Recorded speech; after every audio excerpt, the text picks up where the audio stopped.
rester fidèle au programme de la RTNC2 Développement. C'est le premier lundi de ce mois d'octobre 2023. Bienvenue à la grande édition du journal télévisé. On démarre tout de suite avec le lancement officiel des travaux de construction du pont sur la rivière Luapula, rivière qui relie la République démocratique du Congo et la Zambie. La cérémonie a eu lieu au village Kasenga, dans la ville de Lubumbashi, en présence du président de la République, Félix Antoine Tshisekedi Tshilombo, et de son homologue zambien. Les différentes personnalités également des deux pays étaient présents à la dite cérémonie. On en parle dans ce commentaire signé Sephora Kapinga, Vanessa Nsele et Anitati Dianzenza. Désormais, la République démocratique du Congo sera reliée avec son pays voisin par un pont jeté sur la rivière Luapula. Ce projet reliera les territoires voisins, territoire Kasenga de la République démocratique du Congo et celui de Mwenda de la Zambie. Financé par un partenaire public, ce pont offre plusieurs avantages, notamment sur le plan économique et social. Du point de vue économique, la réduction de 300 km de route pour les transporteurs qui en sera un gain, et du point de vue social, la création d'emplois. Ce pont, une fois réalisé, permettra de la fluidité des échanges commerciaux et facilitation des transports des produits miniers des provinces du Haut-Katanga et du Lualaba vers le port de Durban en Afrique du Sud. Il est important de noter que ces travaux sont réalisés dans le cadre du contrat de délégation des services publics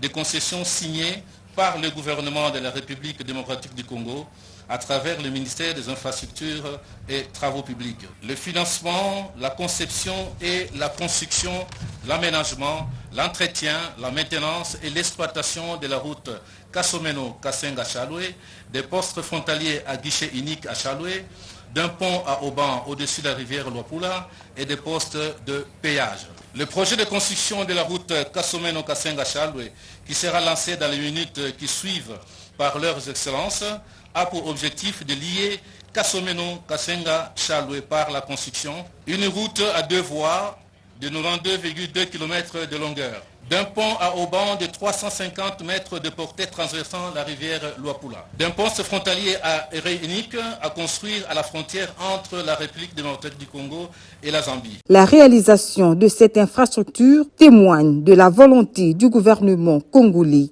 et la durée de ces travaux est fixée à 3 ans. Précisons que le chef de l'État, Félix Antoine Tshisekedi Tshilombo, a également inauguré la route Kasomeno-Mwenda, une route en terre battue d'une largeur de 95 km.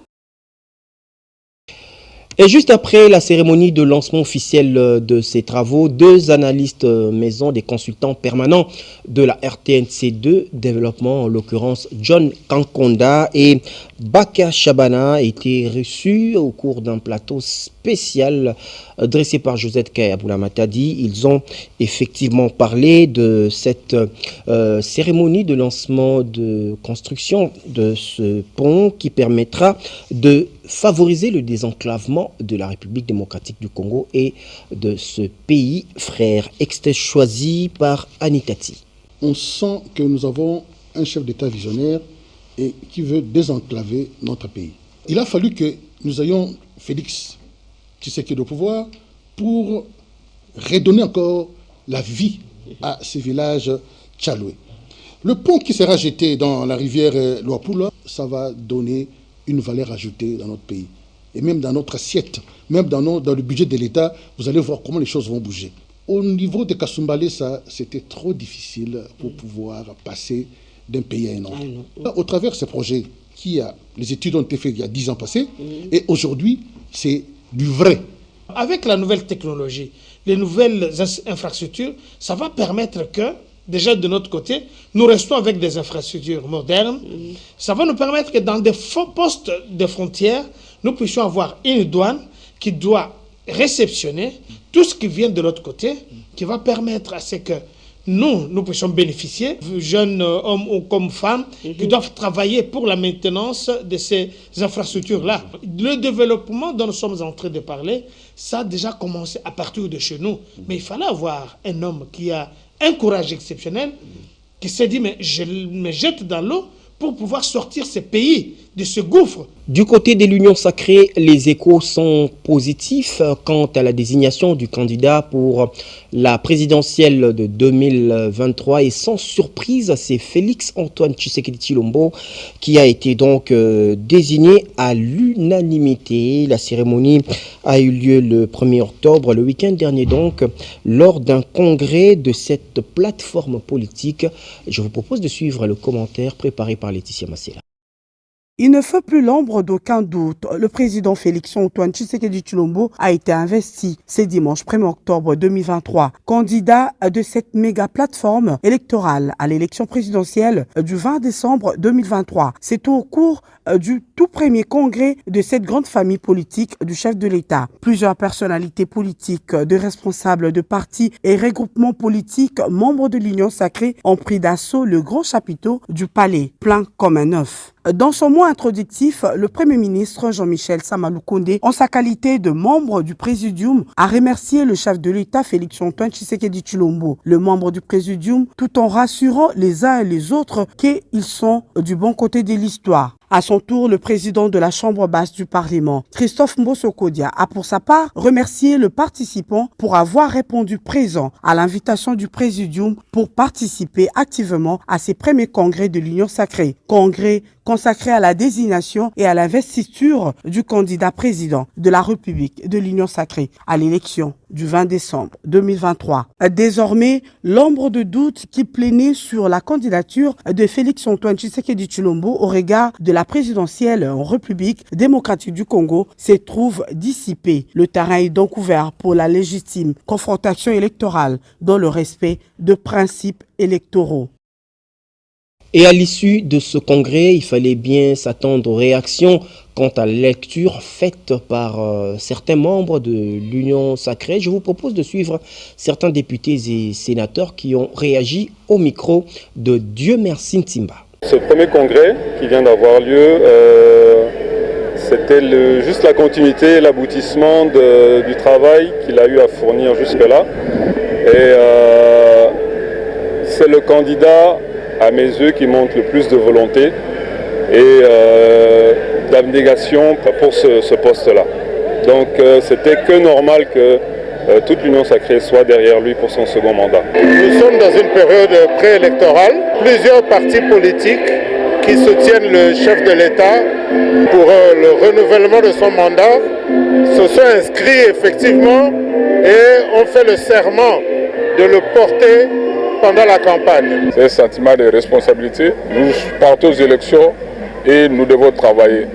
Et il fallait une équipe forte et nous allons relever les défis qui est la réélection de son Excellence Félix Tshisekedi Tshilombo le 20 décembre et en lui donnant une majorité parlementaire confortable pour bien diriger son deuxième mandat pour le bien-être du peuple congolais. Le chef de l'État, au mois de janvier, totalise 5 ans depuis qu'il est aux affaires. Mais s'il faut comptabiliser le nombre de réalisations, mais je vous dis qu'il est quelqu'un à soutenir pour un second mandat, parce que nous osons croire qu'il va les changer tel qu'il a promis en Allemagne d'Afrique. Aujourd'hui, c'est le jour de poser les piliers centraux. Construire un pays, ce n'est pas une mince affaire, c'est un grand travail et ça ne peut pas se faire d'un coup de baguette magique. Le président Félix Antoine Tshisekedi est notre candidat. Il est le candidat de notre parti, de notre regroupement. Il est aussi le candidat de l'Union sacrée de la nation réunie ici ce matin. Le choix de Félix Antoine Tshisekedi Tshilombo comme candidat à la présidentielle des élections de 2023, cet écho a également retenti du côté des membres du regroupement politique. À nous de bâtir le Congo. C'était au cours d'un conclave tenu le week-end dernier. On en parle dans ce reportage de Axel Kayongo et Olivier Matota. Une Unis comme un seul homme autour de leur autorité de référence, Guy Luandomboyo, président du parti AREP, les membres du regroupement politique ANB se sont mis d'accord pour baliser le chemin des élections. Après avoir choisi Félix Tshisekedi comme candidat à la présidentielle de décembre prochain, il était question au cours de ce conclave de présenter les différents candidats qui devront compétir aux législatives nationales et provinciales. Comme nous pouvons le constater, ANB a mis en place toute une stratégie en vue d'assurer à son Excellence Monsieur le Président de la République une majorité nationale, provinciale et communale. Le destin de notre pays ne peut se concevoir sans la projection vers le futur. Dans ces conditions, l'épanouissement intellectuel, moral et financier reste un impératif à la quête de notre développement que nous avons l'obligation d'entreprendre avec conviction, détermination et passion. Aujourd'hui, c'était le tour des grands regroupements ANB réunis autour de l'autorité de référence. J'ai cité Maître Guy Luandomboyo pour ainsi décider de donner un second mandat à Félix Antoine Tshisekedi Tshilombo. Nous ne jurons que par un second mandat. Voilà ce qui justifie la cérémonie de ce jour, cette première conclave des grands regroupements ANB.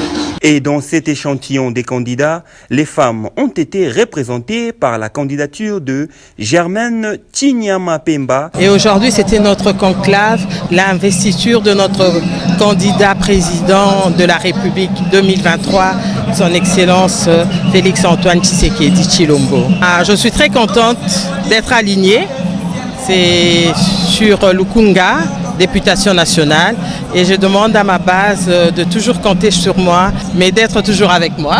Donc comme général, il est venu pour réarmer les troupes, pour leur dire nous avons les combats devant nous et donc nous devons ramener les sièges, et pas simplement ramener les sièges, mais en même temps garantir le deuxième mandat pour le président de la République.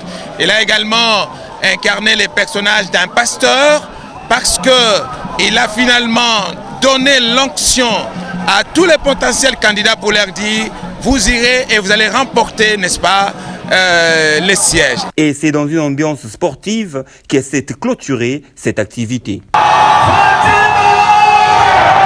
Cap sur le secteur de l'enseignement supérieur et universitaire. Déontologie bancaire, un facteur d'efficacité de la réglementation dans la gestion des risques des banques en République démocratique du Congo. Le sujet était celui de la thèse doctorale de Alain Alexis Musengue, soutenue le samedi 30 septembre 2023 à l'université de Kinshasa, UNIKIN en sigle. On en parle dans ce reportage de Lauriane Malala et Fabrice Sikenge. Le mémoire est reçu avec la mention la plus grande distinction. Mention très honorable avec les félicitations du jury pour Alain Alexis Musengue Kamandomoy après la soutenance de sa thèse de doctorat sur la déontologie bancaire, un facteur d'efficacité de la réglementation dans la gestion des risques des banques en République démocratique du Congo. Nous sommes en droit économique et social, spécialité droit bancaire. Le récipiendaire a pris le soin d'expliciter les raisons évidentes à la base de la faillite de plusieurs banques en République démocratique du Congo, ce qui entraîne par conséquent sur le marché la méfiance du public envers les banques. D'où la proposition du chercheur Alain Alexis Musengue d'une troisième source en se basant sur la loi en la matière pour venir en appui à la réglementation déjà existante dans le domaine bancaire. C'est ainsi que nous avons analysé la loi et proposé une troisième source qui serait la déontologie bancaire pour venir en appui de la réglementation existante dans le domaine bancaire. Je suis très flatté d'abord de la mention que j'ai obtenue et aussi de ma petite contribution dans la stabilité du secteur bancaire congolais. Je suis très contente de sa mention, la plus grande distinction. En tout cas, je suis fière de mon mari. En tout cas, je l'encourage d'avancer. Après sa soutenance publique, le jury, composé des grandes figures qui ont une expertise avérée dans le domaine de droit bancaire, à travers sa décision, a fait de l'impétrant un docteur en droit. Désormais, Alain Alexis Musengue peut être compté parmi les docteurs en droit. Et ce moment mérite d'être inscrit dans les annales de ce brillant chercheur qui vient de se distinguer positivement à travers cette étude qu'il a menée avec brio. Un pas cette fois-ci dans le secteur de l'enseignement technique pour parler de cette cérémonie de remise de brevets organisée par le centre Les Corbans. C'était le week-end dernier dans la commune de Mongafula. À ce jour, ce centre de formation qui se distingue positivement compte près de 3000 femmes déjà formées depuis sa création. L'initiatrice de ce centre, Maggie Ndaya, a eu le privilège et le plaisir de remettre des brevets donc à 2 promotions des femmes ce samedi. On en parle dans ces reportages sur les images de Andy Kilala. Éduquer une femme, c'est éduquer toute une nation. C'est principalement autour de ce thème que cette cérémonie de remise de brevets s'est déroulée sous la houlette de la formatrice principale et initiatrice du centre Le Corban, Maggie Ndaya. Pour ce rendez-vous, 2 promotions, en l'occurrence 2021-2022 et 2022-2023, étaient à l'affiche. Après la présentation des membres du staff dirigeant du centre Le Corban, la brève historique et l'apport de ce centre dans le secteur de l'enseignement en RDC, l'on est passé à la remise des brevets des femmes bénéficiaires de la session de formation. L'une d'elles en témoigne. Je venais à chaque fois chez Madame Maggie et elle me prodiguait des conseils en tant que mère, en tant qu'encadreur. Et c'est les conseils que Madame Maggie me prodiguait. Jusqu'aujourd'hui, je mets ça en pratique. C'est une satisfaction pour Maggie Ndaya qui contribue visiblement à l'épanouissement de la gente féminine congolaise via le secteur de l'enseignement pour le développement de la société. Je tiens à remercier la EPST, mon chef direct qui est de l'autre côté de la cité de Makala. Et je dirais à toutes les dames, toutes les mamans qui s'ignorent, qui restent encore à la maison de ne rien faire, de venir au centre professionnel Le Corban, moins d'1 année, et vont changer de statut, et vont devenir des éducatrices maternelles et seront utiles dans la société. Dans les tout prochains jours, le centre professionnel Le Corban compte mettre en place une plateforme de partage d'expériences entre éducatrices maternelles travaillant pour un enseignement de qualité à l'école maternelle. Des initiatives vivement louables qui ont un apport significatif dans le quotidien des Congolais. Et un mot de santé dans cette édition du journal, dans le cadre de la campagne sur la couverture santé universelle prônée par le chef de l'État, Félix Antoine Tshisekedi Tshilombo. L'ASBEL, les amis de Alexis Longo, a procédé le dimanche dernier au lancement de la campagne de prévention en santé gratuite. L'activité a eu lieu au district de Tchango, évidemment dans la capitale congolaise. Une fois de plus, on retrouve Freddy Kabengele et Placide Menayakou. Cette journée a permis à la population de la Tchangou, plus précisément d'Enjili et Kimbanseke, de bénéficier des examens médicaux gratuits. Selon les organisateurs, un bon nombre étaient en difficulté de se faire examiner. C'est dans ce souci que l'ASBEL, les amis des Longo, ont jugé bon de lancer cette campagne pour soulager tant soit peu les difficultés de la population en suivant la vision du chef de l'État Félix Antoine Tshisekedi Tshilombo dans son vaste programme de la couverture santé universelle. Alexis Longo, le président de cette structure, donne le sens de cette journée. Nous avons estimé que la vision du chef de l'État, en ce qui concerne le volet couverture santé universelle, c'est une bonne idée et nous sommes là pour appuyer l'idée du chef de l'État, son Excellence Félix Antoine Tshisekedi Tshilombo. Et pour ça, nous avons organisé cette campagne de santé gratuite dans la population de Tchango, plus particulièrement dans les églises et les écoles, afin d'identifier, faire le point avec les patients, avec les gens, pour leur santé de demain.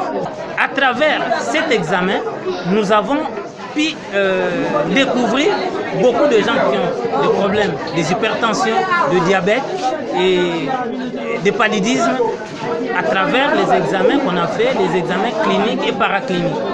Donc, avec ça, nous avons également fait, avec mon équipe, discuter, échanger sur leur santé de demain. Très émus, les bénéficiaires n'ont pas caché leur satisfaction. La communauté Nabiso, vraiment, c'est un abisso, po azwi initiative oyo bana nzambe surtout bandeko kati na Lingomba bayeba mpenza état ya santé na bango eza mpenza eloko moko ya malamu. Ozwi traitement tokoti na bamashine oyo tobandaki komona na bahôpital mosusu na tokota te tokoti yango tosepeli makasi mpenza na eloko oyo ya sala. Babi tension nango eza komata na dimine kolia biloko ya mungwa na mela mai mingi apesi na dimine kolia biloko mafuta na keba kolia mungwa po yango mte pauvre tension et mata. Rappelons que cette campagne qui a débuté ce 1er octobre va se clôturer les 14 de ce même mois. Par ailleurs, Alexis Longo et sa structure vont aussi procéder à des séances pédagogiques pour amener la population dans les dépistages volontaires pour éviter certaines maladies chroniques. En religion, avant de passer à la revue de presse, parlons cette fois-ci de la conférence débat organisée par le chef de la communauté évangélique des sacrificateurs de Kinshasa, le révérend Baptiste Jacques Kambayi. C'était au musée national dans la commune de Lingwala. La dite conférence était basée autour du thème « Le retour du Christ en République démocratique du Congo ». Image Andy Kilala. C'est une rencontre qui visait principalement la vulgarisation de l'idéologie du message authentique révélé par Dieu au souverain sacrificateur Kadima Bakenge Musangilai via des songes et visions en novembre 1963 à Kananga. Et pour ce faire, 2 éminents professeurs se sont succédés, question de décortiquer amplement la thématique principale. Primo, le révérend Jean-Baptiste Kadima qui a épinglé la christologie de Kadima, le prophète et la prophétie. Également, les signes messianiques qui attestent sans équivoque l'appel authentique de l'investiture divine en référence au livre de Daniel 7, 13 à 14. Jésus a promis, Jésus a dit que le temps du retour de Christ serait comme du temps de Noé. On peut se référer, on peut voir. Et puis, ce qui est encore important dans ce qu'il a dit, que c'est comme du temps de Noé. C'est lui qui dit ça, c'est Jésus lui-même. Il est porteur d'une nouvelle civilisation. Et toute cette civilisation-là est cachée dans sa doctrine. C'est ça ce qui différencie chaque prophète d'un autre. S'en est suivi l'énigmatique question sur l'incarnation et la réincarnation, du secret de la vie éternelle et la postérité matérielle de la science de Kadima et sa vocation développée cette fois-ci par le second orateur. L'occasion était offerte à la suite pour la séance de questions-réponses afin de renchérir le débat. Il sied de signaler que cette conférence est la synthèse de toutes les conférences tenues par le souverain sacrificateur Kadima, enrichi par ses derniers enseignements. Voilà, messieurs et dames, on va à présent lire les titres des journaux parus cette matinée dans la capitale congolaise. Revue de presse Caritas Lubela.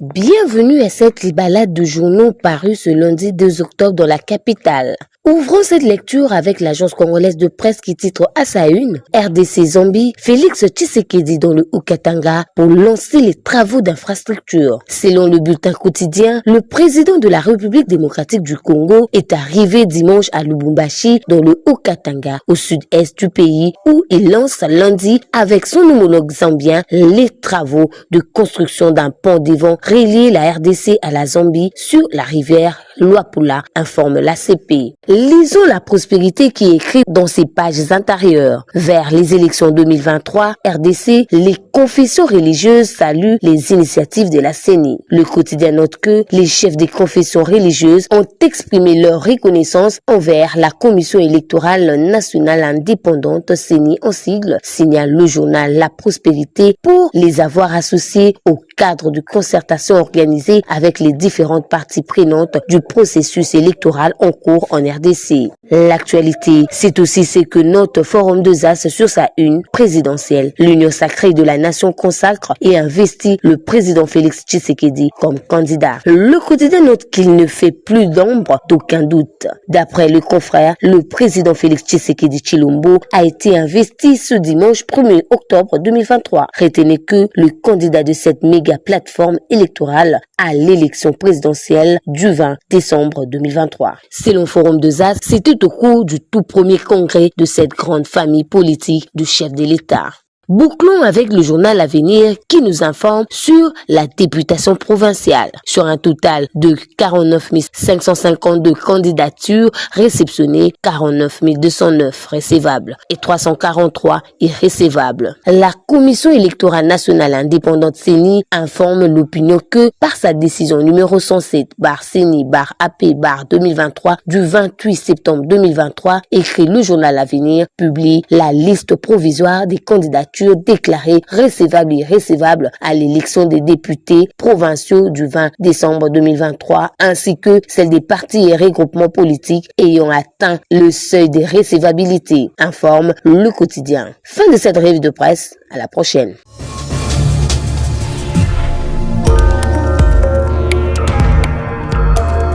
Voilà, c'en est donc fini pour ce soir. On se retrouve demain, même heure, même chaîne et toujours avec le même plaisir. Ce journal se boucle par ici. Messieurs et dames, excellente suite de programme sur la RTNC2 Développement.